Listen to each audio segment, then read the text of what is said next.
Hi, I thought I'd try and give you some pointers on round wiring a doll's house for your lights and your fires.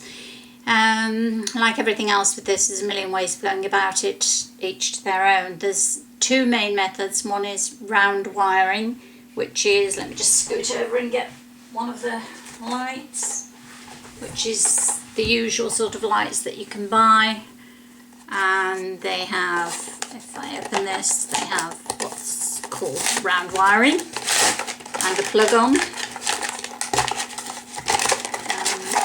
which plugs into a little white plastic bar that's got a million socket holes in it. Having said that, I don't actually use that. I use a slightly different system, which I'll show you much further down the line. But for these purposes, okay, one light wire, which is wound up and up and up in there, so you've got plenty of length in it, and a little plug that goes in the socket. I'm not doing very well with that. Right, try again. Right, okay, little plug that goes into a white bar that's got all those holes along it. That goes to an adapter. The adapter goes to the wall. I'll do all of that detail much further down the line. Right now I'm just going to be talking about how best to cut your grooves. Some kits, and certainly made up dolls' houses, have almost always got grooves already cut in them, usually from the centre of a room straight to the back of a room, and it's grooved deep enough to lay that wiring in so that when your carpets and your flooring go over the top, you've got no lumps and bumps. Lots of kits and people who want to put wiring somewhere else. You want a light over here, or you want a fire on the side of your house here, or whatever. You're going to have to be able to cut grooves yourself to put the wiring in.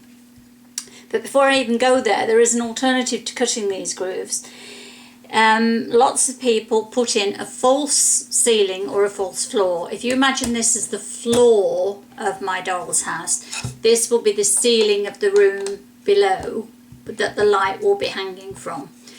Now, don't do it with another piece of 3/8 MDF. Do it with a piece of card or foam board or thin ply perhaps. But basically what you're going to do, this is an exaggerated version, is that you're going to make a sandwich. So you're going to put some strips of wood or cardboard or something to make this piece stand away from that piece, so that you end up with a little gap here, and it does only need to be a little gap. Remember, you're only trying to get wires this thick through it, which is nothing. So it's a tiny little gap between either your ceiling or your floor and the false ceiling or floor. Now if you do it that way, clearly you can put in as many wires as you like, going hither and yon, and without having to do any of the grooving, which a lot of people do find quite difficult to do for various reasons. But for those of us who still want to make grooves, heaven knows why, this is how you go about it. If you imagine that this is my floor of my house, I can't show you on my real house because I couldn't get a camera inside and work at the same time. So you're just going to have to imagine that's the floor of the house. This is the floor above the room I want to light. Repeat again, the ceiling is below that the light will be suspended from. So on the floor above, if you want it slap bang in the centre of your room, dead easy. Just draw a line from corner to corner, and a line again, corner to corner.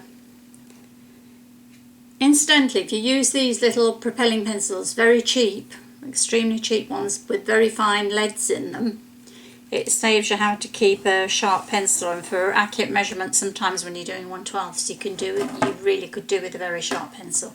So a line from that corner, a line from that corner, where they intersect is going to be where you're going to drill your hole to put your light through to hang below, in the room below, in the centre of your room. That's the standard light fitting in most UK houses. They are pretty much in the centre of your room.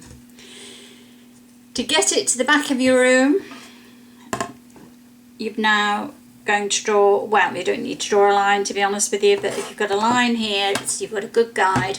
So now we've got a hole here, we're going to need a groove to get to the back of the room, a hole in the back wall of the room for the wire to go through and to exit out at the back of the house, where you're going to be tying them all up and taking them to the power source.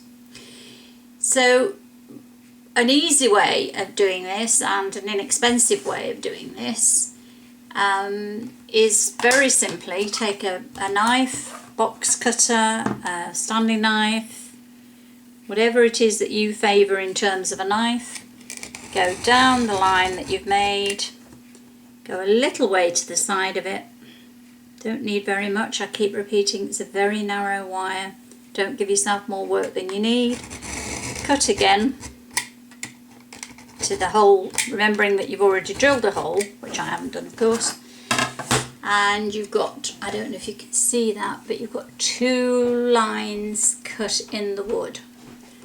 So at that point, all you're going to be doing is trying to scoop out between those holes. You find with those guidelines in, it will keep you pretty straight, and you can do it with a knife or whatever. Some people also make this groove with a lino cutter. I had a go at that, but admittedly I bought my lino cutter second-hand off eBay and it didn't make the slightest impact on MDF. That doesn't mean that a good one wouldn't. It very probably would.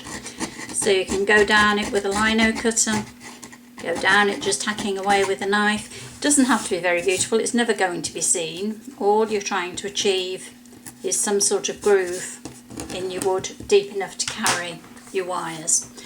I also have a set of these, which is like £3 from Aldi or Lidl or somewhere like that. They're shaped files, and I kind of favoured this little triangular one, if I can find it. That seems to be square. Hold on, be with you in a minute. There it is. Oh, actually that's a very old triangular one, but that will do. Because it's got corners, and I thought that made it a lot easier to get in, so I just used to put one of the corners in like that and work away at it until I got the groove I needed to lay the wire in.